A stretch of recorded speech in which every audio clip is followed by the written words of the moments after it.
Bukankah syariat Islam ini ada di mana-mana? Mungkin sebagian orang berpikir, tidak perlu Islam berbicara politik, tidak perlu Islam berbicara ekonomi, tidak perlu Islam berbicara budaya. Bagaimana mungkin tidak, Bapak Ibu dimuliakan Allah? Urusan di WC saja ada syariat Islam. Masuk WC, Pak, kaki kiri dulu atau kaki kanan atau dua-duanya langsung, Pak? Kiri dulu, Pak. Itu syariat Islam, Pak. Masuk WC pun Allah mengaturnya, Rasulullah mengaturnya. Buang air besar, buang air kecil, tak boleh menghadap kiblat. Mohon maaf Bapak Ibu dimuliakan Allah, mohon maaf. Urusan di ranjang saja ada syariat Islamnya, Pak. Bagaimana mungkin politik tidak diatur oleh Islam?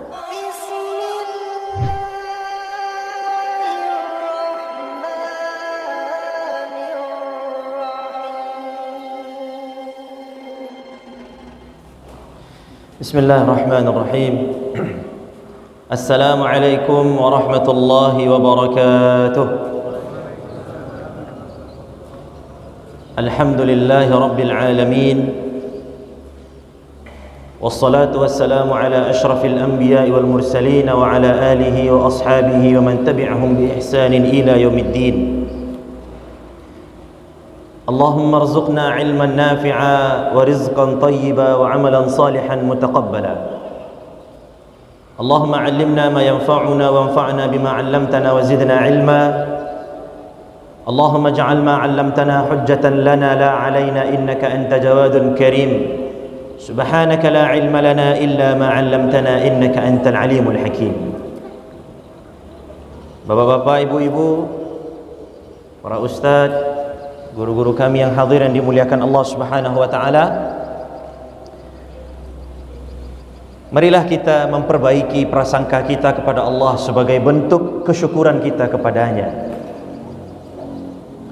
Orang-orang yang beriman kepada Allah pasti senantiasa memiliki banyak alasan untuk berbaik sangka kepada Allah. Dan orang yang beriman tidak punya alasan untuk berburuk sangka kepada Allah.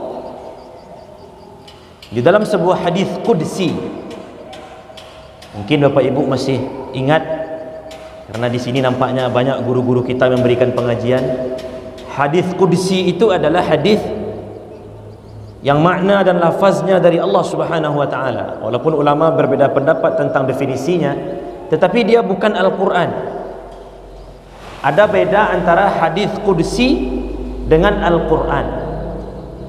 Salah satu bedanya adalah walaupun sama-sama datang dari Allah, tetapi hadis qudsi tidak boleh dibaca saat solat. Kalau Al-Quran wajib dibaca saat solat. Nah, di dalam sebuah hadis qudsi, Bapak Ibu dimuliakan Allah, Allah Subhanahu wa taala berfirman, Ana inda dhanni abdi bi. Hadisnya panjang, tapi potongan hadisnya Ana inda dhanni abdi bi.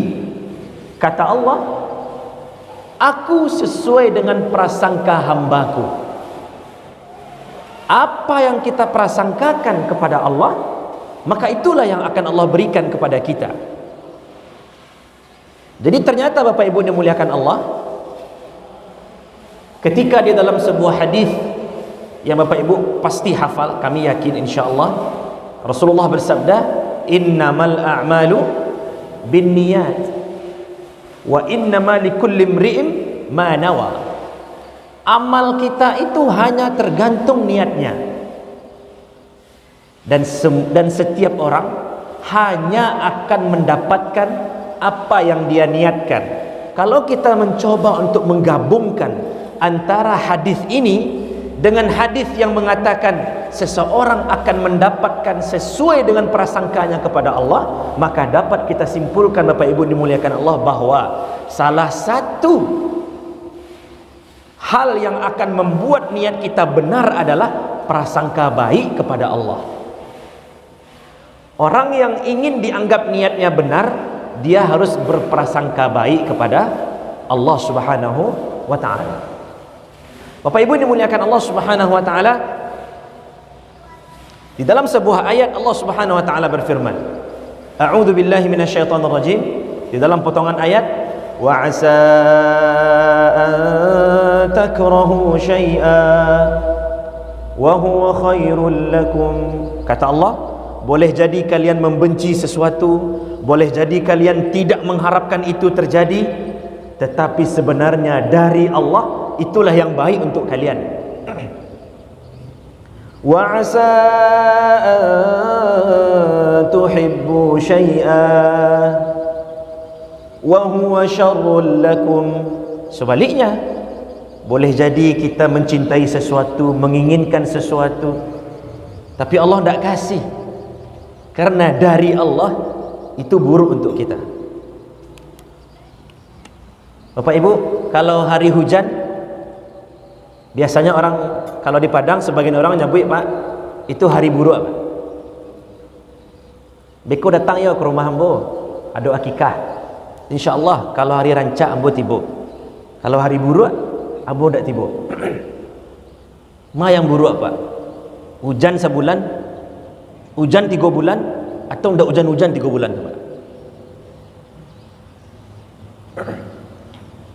Di saat diumumkan, contoh telah meninggal Ustadz Azka, umpamanya ambo meninggal, diumumkan, bagi sebagian orang, Bapak Ibu dimuliakan Allah, meninggal itu adalah takdir buruk. Ya gitu, Bu. Kalau ada orang meninggal takdir buruk, mana yang lebih buruk, Pak? Takdir meninggal atau tidak ada orang meninggal di dunia? Tidak ada takdir meninggal itu, Pak. Coba Bapak bayangkan, sedangkan sudah ada takdir meninggal, bara raminya nagari, Pak. Senin, Selasa, Rabu, Kamis, Jumat, pagi macet, sore macet. Itulah banyaknya orang meninggal, Pak. Coba bayangkan kalau tidak ada takdir meninggal, betapa kacaunya dunia ini. Mungkin sebagian bapak-bapak merawat buyutnya usia 870 tahun di rumah. Bisa saja, karena tidak ada takdir meninggal. Jadi Bapak Ibu dimuliakan Allah, kadang kita memahami bahwa takdir ini buruk. Memang menurut akal kita itu buruk, tetapi sejatinya wa huwa khairul lakum, dari Allah itu adalah yang terbaik untuk kita. Cuma kita tidak tahu apa hikmahnya. Maka karena kita tidak tahu apa hikmahnya, kita tidak tahu apa maksud Allah, tiba-tiba saya bocor banambo, ala maksud Allah dari takdir. Karena kita tidak tahu, tidak mengerti, istilah orang tidak sampai ilmu awak, maka alas semua itu dengan berbaik sangka kepada Allah. Di dalam riwayat dikatakan, ketika Rasulullah SAW mendapatkan sesuatu yang sesuai dengan keinginan beliau, sesuai dengan rencana beliau, sesuai dengan ekspektasi beliau, sesuai dengan yang diharapkan, Rasulullah puji Allah dengan mengucapkan alhamdulillahilladzi bini'matihi tatimmus salihat. Segala puji bagi Allah yang dengannya telah sempurna kebaikan dan kebaikan. Puji Allah, bentuk baik sangka kepada Allah. Sebaliknya Bapak Ibu, ketika Rasulullah mendapatkan sesuatu takdir dari Allah yang tidak sesuai dengan keinginan beliau, yang tidak sesuai dengan harapan beliau, beliau tetap memuji Allah dengan ucapan alhamdulillah ala kulli hal. Segala puji bagi Allah atas semua kondisi. Karena awak tidak tahu, memang menampak di awak bahkan tidak sesuai hasilnya, bahkan tidak sesuai dengan rencana. Menurut kita, ketidaksesuaian itu adalah sebuah keburukan, tetapi setiap takdir dari Allah pastilah baik untuk kita. Perhatikan sebuah ayat di dalam Al-Quran. Allah berfirman, wa mallahu bidhallamin lil abid. Mustahil Allah berbuat zalim kepada kita, mustahil. Di dalam sebuah kesempatan, Rasulullah SAW dengan para sahabat sedang duduk-duduk, lalu melihat bagaimana seorang ibu begitu sayang kepada anaknya. Mungkin bapak-bapak, kalau kita ditanya siapa makhluk yang paling sayang kepada kita, rata-rata kita mungkin akan menjawab ibu. Bahkan di dalam banyak lagu, di dalam syair dikatakan ibu itu rela kehilangan nyawa demi anaknya lahir. Bara sayangnya ibu kawak tu, Pak. Lalu Rasulullah sallallahu alaihi wasallam bertanya kepada para sahabat, mungkinkah seorang ibu menaruh anaknya di atas bara api? Mungkin tak, Pak? Bara sayangnya ibu-ibu, saking sayangnya ke anak, mungkin kira-kira agak 2 detik ditaruh sengaja di atas bara api. Sedetik pun mungkin enggak, ambo sayang kan ambo. Enggak mungkin ambo anak ambo di atas bara api. Lalu kata Rasulullah, lallahu arhamu bi'ibadihi min hadhihi biwaladiha. Kata Rasulullah, maka sungguh Allah jauh lebih sayang kepada hamba daripada ibu kepada anaknya. Kalaulah seorang ibu, mustahil, tidak mungkin dengan akal sehat kita seorang ibu yang menyayangi anaknya sengaja menaruh anaknya di atas bara api, itu tidak mungkin. Maka Allah lebih sayang lagi. Tidak mungkin Allah menciptakan kita agar kita masuk neraka. Tidak pernah Allah subhanahu wa ta'ala berkeinginan agar kita hidup terhimpit, tersiksa di dunia, lalu di akhirnya kita mati dalam keadaan kufur, lalu masuk neraka. Wa mallahu bizallamin lil abid. Mustahil Allah berbuat zalim, mustahil. Di dalam sebuah hadis diceritakan ada seorang bapa kehilangan anaknya. Bapak Ibu, kalau ada orang meninggal apa awak sabut Bapak Ibu? Istirja, inna lillahi wa inna ilaihi raji'un. Tetapi bapak ini ketika anaknya meninggal, apa yang dia ucapkan? Dia puji Allah, alhamdulillah. Baru dia ucapkan inna lillahi wa inna ilaihi raji'un. Lalu datang malaikat melapor kepada Allah Subhanahu wa taala. Lalu ditanya oleh Allah, apa yang dikatakan oleh hambaku? Lalu kata malaikat ini, dia puji engkau, baru dia mengucapkan inna lillahi wa inna ilaihi raji'un. Maka apa kata Allah? Dirikan, bangunkan sebuah rumah untuknya di syurga, dan sebut rumah itu dengan nama Baitul Hamdi. Jadi ada nanti Bapak Ibu di syurga itu sebuah rumah namanya Baitul Hamdi. Baitul Hamdi ini isinya adalah orang-orang yang senantiasa mengucapkan alhamdulillah, alhamdulillah. Memang Bapak Ibu secara teori mudah, tapi kalau awak praktekkan mungkin agak susah. Pokoknya apa-apa pagi-pagi pergi ke kantor, sudah buru-buru, tiba-tiba ban bocor. Telepon ke ibu, bu, ban bocor. Lalu ibu bilang alhamdulillah. Ambo yakin apa tak akan tu apa? Putar balik ke rumah. Maka suit tadi itu. Tetapi begitulah cara kita melatih diri untuk berbaik sangka kepada Allah Subhanahu wa taala. Bahkan di dalam syariatnya, ketika kita bangun tidur hendak memulai hari kita yang baru, apa yang kita baca Bapak Ibu? Alhamdulillahilladzi ahyana. Itu bentuk baik sangka kita kepada Allah. Maka tidak ada alasan untuk berburuk sangka kepada Allah Subhanahu wa taala.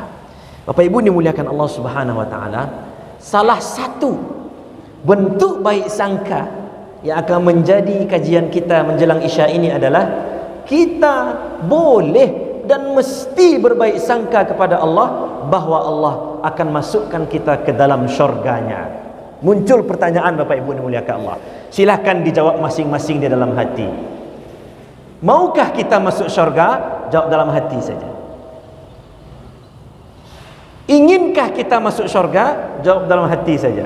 Sebelum kita ingin, sebelum kita mau, di dalam sebuah hadis dari Abu Hurairah radhiyallahu anhu, Rasulullah sallallahu alaihi wasallam bersabda, "Kullu ummati yadkhuluna al-jannah." Kata Rasulullah, semua umatku pasti akan masuk syurga. Pak, sadu awak Pak. Hadis sahih.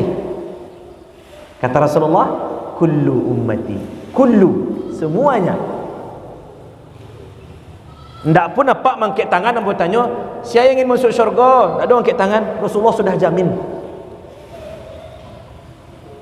Tetapi Bapak Ibu, hadis kau nak berhenti di siku Pak. Itu lah Pak. Pakai kecuali. Sama jo awak beli sabun berhadiah 1 miliar. Ada tulisan ketek, syarat dan ketentuan berlaku. Sama. Kata Rasulullah, semua umatku pasti masuk syurga. Kecuali siapa? Kecuali yang tidak mau. Muncul pertanyaan mungkin di kepala awak gini Bapak Ibu. Sebagaimana para sahabat bertanya, "Wa may ya'ba ya Rasulullah?" Siapa yang tidak mau masuk syurga? Bukankah di dalam setiap doa kita, Allahumma inna nas'alukal jannah? Bukankah di dalam setiap sujud kita meminta syurga kepada Allah? Bukankah ketika ditanya apa cita-cita kita ingin masuk syurga? Lantas, wa may ya'ba? Siapa yang tidak mau masuk syurga itu? Jangankan kita yang rajin ke masjid, Bapak Ibu dimuliakan Allah, coba tanyakan kepada orang yang tak pernah sekalipun ke masjid, tanya. Linyu masuk syurga? Pasti niyo Bapak Ibu. Tanya kepada mereka yang tak pernah salat, mau masuk syurga? Pasti mau. Lalu pertanyaannya, wa may ya'ba? Jadi siapa mereka yang tidak mau masuk syurga itu? Kata Rasulullah, man ata'ani dakhala al-jannah. Barang siapa yang mentaatiku, bangga dengan sunnahku, bangga dengan agamanya, tidak malu memperlihatkan syiar agamanya, dia masuk syurga. Wa man asani, barang siapa yang malu dengan sunnahku, tidak mengamalkan sunnah Nabi, kecek Nabi, berbuat baik kepada tetangga, hanya tidak sunnahkan, tidak amalkan itu. Kata Nabi, berlemah lembutlah dalam berkata, dia tidak sunnahkan. Malu menegakkan sunnah Nabi. Itulah orang yang enggan masuk syurga. Sekarang kita pilih Bapak Ibu, kita golongan orang yang mau atau orang yang tidak mau. Dan mudah saja. Pada dasarnya semua kita dijamin masuk syurga. Pada dasarnya, tapi pakai kecuali. Kalau kita mau taati Allah, taati Rasul, masuk syurga insyaAllah. Dan mentaati ini Bapak Ibu dimuliakan Allah, tentu di semua lini kehidupan. Kadang kalau untuk urusan Ramadan, semangat mencari qala Allah wa qala Rasul. Untuk urusan zakat, qala Allah wa qala Rasul. Untuk urusan puasa, untuk haji, qala Allah wa qala Rasul. Untuk urusan ekonomi, politik, tolong jangan bawa-bawa nama Tuhan di situ. Syurga mana yang dia mau? Kalau untuk di masjid, ayo. Di kantor, tolong jangan bawa nama Tuhan di situ. Bukankah syariat Islam ini ada di mana-mana? Mungkin sebagian orang berpikir, tidak perlu Islam berbicara politik, tidak perlu Islam berbicara ekonomi, tidak perlu Islam berbicara budaya. Bagaimana mungkin tidak Bapak Ibu dimuliakan Allah? Urusan di WC saja ada syariat Islam. Masuk WC Pak, kaki kiri dulu atau kaki kanan atau dua-duanya langsung Pak? Kiri dulu Pak. Itu syariat Islam Pak. Masuk WC pun Allah mengaturnya, Rasulullah mengaturnya. Buang air besar, buang air kecil, tak boleh menghadap kiblat. Mohon maaf Bapak Ibu dimuliakan Allah, mohon maaf. Urusan diranjang saja ada syariat Islamnya Pak. Bagaimana mungkin politik tidak diatur oleh Islam? Bagaimana mungkin ekonomi tidak diatur oleh Islam? Kadang orang Islam sendiri yang mengatakan, tolong untuk urusan kau jangan bawa nama Allah. Berarti ini golongan orang yang tidak mau masuk syurga Pak. Bapak Ibu dimuliakan Allah Subhanahu wa taala, syurga, al-jannah. Wa basyiril ladzina amanu wa 'amilus shalihat. Berilah kabar gembira kepada orang beriman dan orang yang beramal soleh. Siapa itu orang beriman? Mereka yang mengikrarkan, lalu mereka tetapkan dengan hati dan mereka buktikan dengan amal. Orang yang beriman disenangi oleh masyarakat, oleh makhluk, dan tentu dia juga dicintai oleh Allah. Orang beriman, kehadirannya diharapkan oleh orang lain. Ketika dia tidak hadir, orang rindu. Orang beriman itu tetangganya nyaman tinggal di dekatnya. Ada orang rajin sembahyang, tapi tetangganya tidak nyaman dekatnya tinggal. Ada orang banyak hafal Quran Pak, tapi ketika nyo hadir kecil orang, lah timbul. Pas nyo tidak hadir, ayo mau diikut rancak. Belum. Iman itu tidak hanya tentang kita dan Allah, tetapi juga hablum minan nas. Di dalam surat Ali Imran Allah Subhanahu wa taala berfirman, "Duribat 'alaihimudz dhillatu aynama thuqifu." Semua kalian akan dihinakan illa bihablim minallah wa hablim minan nas, kecuali yang memperbaiki hubungan dengan Allah dan manusia, baru dia tidak mendapatkan kehinaan dari Allah Subhanahu wa taala. Jadi orang yang beriman itu, Bapak Ibu dimuliakan Allah Subhanahu wa taala, dia perbaiki hubungannya dengan Allah, dia berusaha untuk mendapatkan posisi istimewa di mata Allah, lalu dia perbaiki hubungan sesama manusia. Anna lahum jannat, yang seperti ini dia akan mendapatkan syurga. Bapak Ibu dimuliakan Allah Subhanahu wa taala, di dalam sebuah hadis Rasulullah sallallahu alaihi wasallam pernah ditanya oleh sahabat, "Ya Rasulullah, hadithna 'anil jannah." Begitu rindunya para sahabat untuk mendapatkan motivasi, kata para sahabat, "Ya Rasulullah, coba ceritakan kepada kami tentang syurga. Ma bina'uha, bagaimana bentuk bangunannya?" Apa kata Rasulullah? "Labinatu dhahabin wa labinatu fiddah." Syurga itu tersusun dari batu bata yang terbuat dari emas dan perak. Wa milatuha al-misk, dan semen yang merekat antara emas dan perak tadi terbuat dari misk, jenis parfum yang sangat wangi. Di mana balinya di dunia kau Ustaz? Tak ada. Karena syurga itu adalah nikmat surprise dari Allah. Ma la 'ainun ra'at wa la udhunun sami'at wa la khatara 'ala qalbil bashar. Nikmat yang ada di syurga itu tak pernah dilihat oleh mata siapapun, tak pernah terdengar oleh telinga siapapun, tak pernah terbayangkan sedikit pun. Surprise. Fala ta'lamu nafsum ma ukhfiya lahum min qurrati a'yun jazaa'an bima kanu ya'malun. Surprise, Pak. Fala ta'lamu nafs, tak ada yang tahu. Bapak Ibu, mana yang lebih bahagia, ketika dapat surprise atau dapat hadiah biasa saja? Kemarilah, kau ada hadiah Auto Fortuner, hebat, syukur Pak, senang Pak. Tapi kalau kemarilah, kau ada hadiah, hadiahnya kamarilah, tak akan terbayangkan. Ini boleh Pak, tak akan terbayangkan ke hadiahnya tu dah. Apa hadiahnya? Kamarilah, pasti senang, pasti apa hadiah? Kamarilah, surprise Pak. Biasanya yang surprise kau lebih membuat awak bahagia. Makanya Allah ingin kita dapat surprise nanti di syurga. Pertanyaannya, kita mau atau enggak? Bapak Ibu dimuliakan Allah Subhanahu wa taala, ada dalam sebuah hadis ya, fima ma'na, Rasulullah sallallahu alaihi wasallam mengatakan, "Idza dakhala ahlul jannatil jannah wa ahlun narin nar." Ketika semua penduduk syurga sudah masuk ke syurga, tak ada yang tertinggal. Penduduk neraka lah dicampak lo ke neraka. Na'udzubillah, tak ada yang tertinggal. Faqala Allah tabaraka wa ta'ala, lalu Allah berfirman kepada hamba, "Ala azidukum syai'a?" Lenio kalian nambah tambah. Penduduk syurga mengatakan, "Tambahan apa jual kau ya Allah?" "Alam tubayyid wujuhana?" Bukankah engkau telah membuat wajah kami berseri-seri cerah di syurga ini? "Alam tuzahzihna 'anil nar?" Bukankah engkau telah menyelamatkan kami dari api neraka? "Alam tusaqqil mawazinana?" Bukankah engkau telah memberatkan timbangan kebaikan kami? Tambahan apa jual ya Allah? Dah cukup. Fayakshifu lahumul hijab, lalu dibukakan hijab, pembatas yang selama ini menghalangi kita untuk melihat Allah Subhanahu wa taala. Fayanzuruna ilaih, lalu semua penduduk syurga melihat wajah Allah,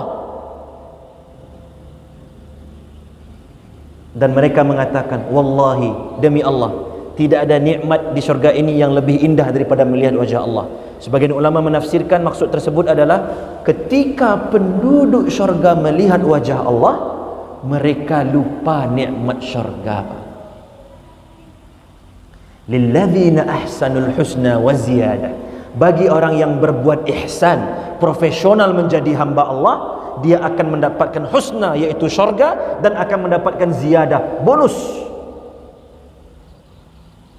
Di dalam surat Al-Qiyamah Allah berfirman, "Wujuhun yawma idzin nadhirah pada hari itu wajah mereka berseri-seri. Ila rabbiha nazirah, karena mereka melihat wajah Tuhan mereka. Di syurga Pak, akidah kita meyakini bahwa di syurga kita bisa melihat wajah Allah Pak. Di dunia tidak, sama sekali tidak. Bahkan ketika Isra dan Mi'raj, para sahabat bertanya kepada Rasulullah, "Ya Rasulullah, hal ra'aita rabbaka?" Ya Rasulullah, apakah engkau melihat Tuhanmu? Kecil Rasulullah, ada cahaya yang begitu kuat yang membuatku tidak bisa melihat Allah Subhanahu wa taala. Jadi Bapak Ibu dimuliakan Allah, di dunia tidak ada yang bisa melihat wajah Allah Subhanahu wa taala. Tapi di akhirat penduduk syurga bisa melihat wajah Allah Subhanahu wa taala. Lalu Bapak Ibu dimuliakan Allah Subhanahu wa taala, apa jalan kita supaya bisa masuk ke syurga Allah? Apa yang bisa kita lakukan? Bapak Ibu dimuliakan Allah, semua kita dengan segala profesi yang beragam, dengan segala tuntutan hidup, dengan segala masalah hidup, semua kita berhak masuk syurga. Itu dasarnya Bapak Ibu dimuliakan Allah. Makanya di dalam Al-Quran Allah mengatakan, wala tamutunna illa wa antum muslimun. Syarat Bapak Ibu dimuliakan Allah, syarat minimal masuk syurga itu mati dalam keadaan Islam. Jadi semua kita berhak masuk syurga, berhak.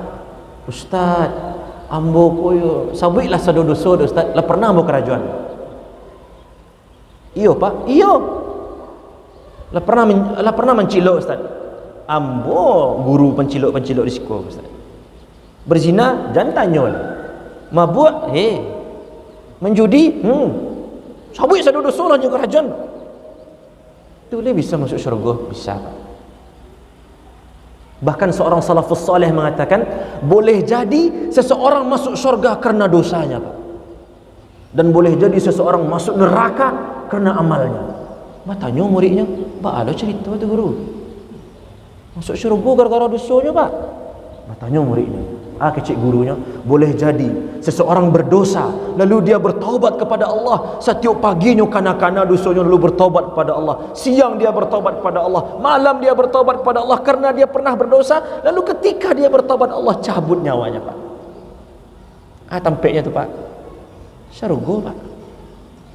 Ada pula orang yang beramal Pak, beramal pai umrah, live di Facebook Pak. Ya Pak. Sedang tawaf tu nyediakan Facebook Pak. Live. Kirim foto tiup sebentar. Memang niat awalnya ndak ria dah Pak, ndak ria. Tunjuk komen dek kawan, khusyuk mana nampak. Nya sebi, iyalah, ambo di samping rumah Allah. Alah mulai Pak. Hati-hati, ambo nak mengecewakan haram live ketika tawaf ndak Pak. Boleh saja. Itu niat tu kan urusan kita dengan Allah Pak. Tak masalah. Cuma dia sudah mulai membuka, dia beramal, dia berinfak, dia masjid tu 70% piti ambo tu je. Ada lo Pak, ada orang dengar cerita di Padang Pak, di Siko pun tak tahu Pak. Infak 1 juta dari Pak Haji Rudi. Tu kecek kawan. Ria tu. Sebut-sebut namanya je. Infak dari hamba Allah 2 juta. Kecek tu ambo tu je. Hanya sabit lah itunya. Dan orangnya sabit ria. Jadi Bapak Ibu dimuliakan Allah, bisa jadi orang masuk neraka karena salah niat dalam beramal Pak. Bisa jadi. Maka Bapak Ibu dimuliakan Allah, mungkin Bapak Ibu pernah mendengar kisah ini di Sahih Bukhari kalau tidak salah. Rasulullah menceritakan ada seorang Bani Israel, ini kisahnya terkenal betul ini, yang sudah membunuh 99 orang Pak. Lihat ada Pak yang pernah membunuh 99 orang Pak. Nyamuk pun mungkin tak sampai segitu bunuh Pak. Tak ada Pak. Ada Pak duduk siko atau ibu-ibu yang pernah membunuh 99 orang. Ini ada seorang Bani Israel sudah membunuh 99 orang, kriminal dia. Lalu terlintas di hatinya untuk kembali kepada Allah, bertaubat Pak. Lalu dia datangi seorang ahli ibadah yang kurang ilmunya. Ustaz, ambo kolah membunuh 99 orang. Lai bisa bertaubat. Kecik ahli ibadah ko 99. Yo, tak bisa lah itu dah. Nyo genapkan korbannya jadi 100. Mati lo Ustaz bunuh. Kerana tak ada emosinya pak, tak ada kesempatan ambo bertobat tak, dia guna saratih korbannya. Tapi dia masih ada keinginan bertobat kepada Allah. Dia cari ahlul ilmi, orang yang punya ilmu. Misal ambo lah membunuh saratih orang. Dalam hatinya, kok ndak jo, kok saratih satu leh kok. Dia bisa bertobat. Kecek orang punya ilmu kok, lahi. Kalau engkau sungguh-sungguh bertobat bisa. Syaratnya adalah engkau sungguh-sungguh bertobat pada Allah, lalu pindah, hijrah dari kampung dosa menuju kampung taubat.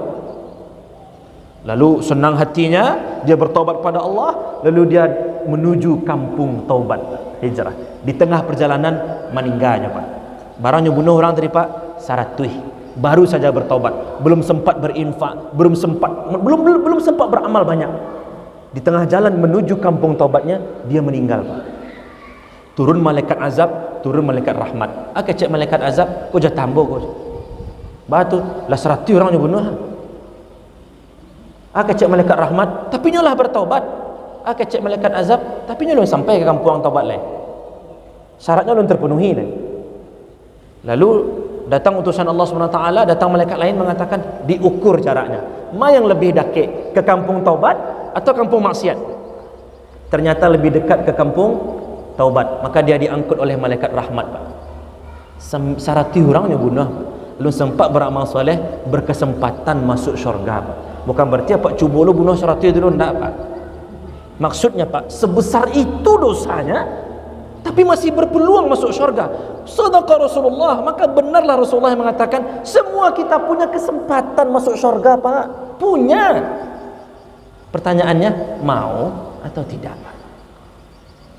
Maka Bapak Ibu dimuliakan Allah Subhanahu wa taala, di dalam sebuah hadis Rasulullah sallallahu alaihi wasallam mengatakan, ini ikut ndak doge pasan dari pengurus Pak. Cuma dalam sabda Rasulullah, "Man bana masjidan lillah, banallahu lahu baitan fil jannah." Barang siapa yang membangun rumah Allah, ikut serta mendirikan rumah Allah, maka Allah akan bangunkan sebuah rumah untuknya di syurga. Di dalam riwayat lain dikatakan, walaupun kontribusinya hanya sebesar sarang burung saja, dapat rumah di surga pak. Sarang burung tu tu pak, tak sampai cek keramik tu pak. Maka Bapak Ibu ambo berpesan, kok ndak ge pesan Pak Ketua kada? Ndak doge pesan pak. Cuma ambo mencari ko peluang ambo menyampaikan. Ambo pas baru pertama tiba di masjid ko sajalah jatuh cinta mo jangan masjid ko. Masya-Allah. Jangan sampai sudah bangunan masjid kok pak bu, kecuali ada pitih awak dalamnya pak. Niatkan itu dalam hati Bapak Ibu dimuliakan Allah. Jangan sampai sudah bangunan masjid kau kecuali ada pitih awak di situ. Berharap itulah penolong awak besok di akhirat pak. Biarlah orang tak tahu, tak perlu dia catat nama awak, tak perlu lah. Tak usah banyak-banyak apa lagi saya 20 batang basi atau 100,000, 50,000 marah. Yang penting tekadkan dalam hati, ya Allah bantulah ambo ya Allah. Ambo tak rela masjid kau sudah kecuali ada pitih ambo dalam. Karena itu salah satu jalan menuju syurga Allah. Walaupun hanya seluas sarang burung saja, kata Rasulullah, dapat jaminan insya-Allah masuk syurga. Di dalam sebuah hadis yang lain, Rasulullah sallallahu alaihi wasallam bersabda, "Man shalla fi yawmin wa lailatin ghaira fariidatin 12 raka'ah, banallahu lahu baitan fil jannah." Barang siapa yang solat sehari semalam 12 rakaat, solat rawatib pak, maka Allah bangunkan sebuah rumah untuknya di syurga pak. Yang rawatib tu pak 1-2 rakaat sebelum subuh. Allah masuk waktu subuh pak, lahazan menjelang qomat 2 rakaat. Lalu 4 rakaat sebelum zuhur tapi 2-2 pak. Kalau 4 rakaat sekali salam itulah solat zuhur tu pak. Eko 2-2 pak. Salam lah 6 pak. Lalu ba'da asar, sebelum asar tidak ada pak. Sebelum maghrib tidak ada. Setelah maghrib ada berapa? 2 pak. Setelah maghrib 2. Lalu setelah zuhur 2. Jadi sebelum zuhur 4, 2-2, setelah zuhur 2. Asar tidak ada rawatibnya, baik sesudah atau sebelum. Maghrib ada rawatibnya, setelah, sebelum tak ada. Isya ada rawatibnya, setelah, sebelum tak ada. Jumlahnya 12 rakaat pak. Kata Rasulullah, barang siapa yang rutin mengerjakan 12 rakaat ini, dapat rumah cik di syurga pak.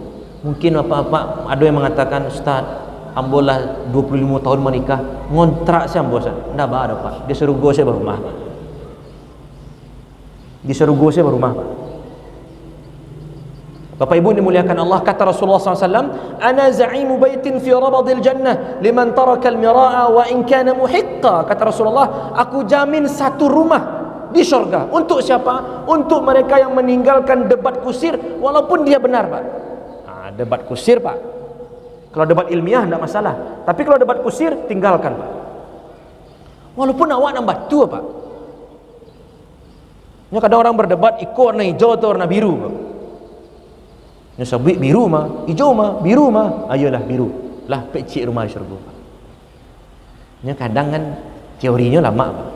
Biasanya kalau lah mota semua kawan di kadai, tak mau kalah. Kalau lah di kadai itu, Pak, itu debat kusir tu, Pak. Saya lihat di TV, Pak. Bahkan Rasulullah SAW mengatakan salah satu ciri-ciri orang munafik adalah idza khasama fajara. Idza khasama fajara. Kata Rasulullah, orang munafik itu kalau debat tak mau kalah, Pak. Tak boleh orang ngecek. Inyo saya ngecek tadi, Pak. Hati-hati. Dapat cik rumah di pojok syurga. Bagaimana caranya? Tinggalkan debat kusir walaupun kita benar, Pak. Kata Rasulullah, ana za'imu baitin fi wasatil jannah liman taraka al-kadhiba wa in kana maziha. Kata Rasulullah, aku akan jamin satu rumah di syurga. Di tengah syurga, satu rumah. Untuk siapa? Untuk mereka yang meninggalkan dusta walaupun bercanda. Pak, kalau kan bagarah, Pak, jangan baduto, tapi rumah cik di syurga, Pak. Wih, nampak dia Pak Jokowi tiba, mana bagarah maunya, dak jadi rumah. Apakah agama kita melarang untuk bercanda? Tidak, Pak. Yang dilarang itu baduto. Rasulullah pernah coba bagarah, Pak. Ada seorang nenek-nenek bertanya ke Rasulullah, ya Rasulullah, lihat ada nenek-nenek mau diambu di syurga. Cik Rasulullah, dah ada rumah. Menangi lama kau, Bu. Cik Rasulullah, besok di syurga awak kembali muda, usia 40-an tahun. Ya. Ketika Rasulullah duduk bersama para sahabat, lewat onta yang besar. Lewat onta yang besar. Kemudian kata Rasulullah, kau anak unta kau, kecik Rasulullah. Kecik sahabat, sagadang kau anak unta. Ya, barapun gadang unta kau, pasti ada induknya. Itu garah Nabi, Pak. Tak ada dutonya dalam tu. Maka apa ibu dimuliakan Allah, carilah kadang orang demi menghibur, demi membuat orang galak, nyorelakan cik rumah hilang di syurga. Kan ya ada orang itu, Pak. Kalau tak ada duto kau, walaupun bagarah kau tak lama tongkrongan awak, Ustaz. Tak lama duduk-duduk awak, Ustaz. Kini ubah kebiasaan tu, Pak Ibu. Kalau nio bagarah, pastikan tak baduto. InsyaAllah dapat rumah cik di syurga. Bapak Ibu dimuliakan Allah Subhanahu wa taala, Rasulullah bersabda, "Man qara'a ayatul kursi fi duburi kulli salah, lam yahilla bainahu wa baina dukhulil jannah illa al-maut." Kata Rasulullah, barang siapa yang senantiasa membaca ayat kursi setiap selesai solat wajib, insyaallah masuk syurga. Jadi kalau lah selesai, Assalamualaikum warahmatullahi, Assalamualaikum warahmatullahi, sabar sikit, Pak, Bu. Kan awak ingin masuk syurga, tahan sikit lu. Tahan. Jangan ambil HP, jangan pergi keluar, tahan. Sebentar. Sebab awak ingin masuk syurga, Pak. Kecuali apa ingin tak ingin masuk syurga, ibu tak ingin masuk syurga, ayolah. Assalamualaikum, salam, langsung HP, langsung grup WA. Kadang buka Instagram, buka itu tak ada yang dicari, penting sebenarnya, Pak. Pak Jokowi saya nak mau itu mana? Presiden, Pak. Maka Bapak Ibu dimuliakan Allah Subhanahu wa taala, selesai solat, Assalamualaikum, Assalamualaikum, tahan. Zikir, salah satu zikirnya baca ayat kursi. Kita rutinkan itu, insyaallah masuk syurga. Bapak Ibu dimuliakan Allah Subhanahu wa taala, bahkan Rasulullah SAW pernah bersabda kepada para sahabat, kalau kalian melewati taman syurga, maka berhentilah, ikut taman itu. Kecik para sahabat, di mana taman syurga di dunia aku ya Rasulullah? Kecik Rasulullah, majlis ilmu, Pak. Ini Raudhatun min Riyadhil Jannah, salah satu taman syurga di muka bumi, majlis ilmu. Beruntunglah kita yang sabar, menahan diri sebentar untuk mengikuti majlis ilmu. Sebelum ini berakhir, coba niatkan, ini karena Allah Subhanahu wa taala, bukan karena yang lain, supaya dapat awak pahala yang dijanjikan oleh Rasulullah sallallahu alaihi wasallam. Bahkan dalam sebuah hadis dikatakan, ketika majlis ilmu itu telah selesai, hendak bubar, apa kata malaikat? qumu maghfurun lakum. Kata malaikat, berdirilah, pulanglah kalian, dosa-dosa kecil kalian sudah diampuni oleh Allah. Walaupun tak terbuka mata tak ripak, kadang nahan kantu, kadang atas sandar, kadang main HP, tak masalah, yang penting niat ikhlas kerana Allah Subhanahu Wa Taala. Lah selesai majlis ilmu ko pak, dosa-dosa ketek wak dia puih pak. La ilaha illallah. Itu lama majlis ilmu ko pak. Jadi ambo berharap Bapak Ibu dimuliakan Allah Subhanahu Wa Taala, kalau kita yang ada di sini minggu depan mungkin ada majlis ilmu lagi, setidaknya membawa cik orang pak. Jangan awak saya masuk syurga, bawa orang lain untuk masuk syurga. Sebenarnya Bapak Ibu dimuliakan Allah, masih sangat banyak jalan untuk masuk ke syurga Allah Subhanahu Wa Taala. Masih sangat banyak. Pertanyaannya, kita ini golongan yang mau atau tidak? Dan di dalam sebuah hadis Rasulullah bersabda, apa kata Rasulullah? Kita tutup kajian dengan hadis ini. Kata Rasulullah, "Idza sa'altumullaha fas'aluhul firdausal a'la." Kecil Rasulullah, kalau kalian berdoa kepada Allah meminta syurga, optimislah minta syurga firdaus pak. Bu, minta syurga firdaus ke Cik Nabi bu. Jangan, ya Allah masukkan hamba ke syurga ya Allah. Di teras-terasnya jadi, jangan minta di teras firdaus, minta apa ibu? Rasulullah sendiri yang mengajarkan kita optimis, berbaik sangka kepada Allah Subhanahu Wa Taala. Dan Bapak Ibu dimuliakan Allah, dalam sebuah hadis ini khusus untuk ibu-ibu nih. Apa kata Rasulullah sallallahu alaihi wasallam? Seorang istri ketika dia jaga salat wajibnya dan dia jaga puasa wajibnya, yaitu puasa Ramadan, lalu dia taati suaminya dan dia jaga kehormatannya, maka nanti di akhirat akan dikatakan kepada istri-istri salehah seperti ini, masuklah ke syurga dari pintu manapun yang kamu mau. Jangan salah pintu bu, masuk pintu Firdaus. Syaratnya itu tadi, jaga salat wajib, jaga puasa wajib, jaga kehormatan, jaga harta suami. Di akhirat nanti kata Allah Subhanahu Wa Taala, masuklah ke syurga dari pintu manapun. Ini khusus ibu-ibu. Maka Bapak Ibu dimuliakan Allah Subhanahu Wa Taala, semua kita berkesempatan masuk syurga.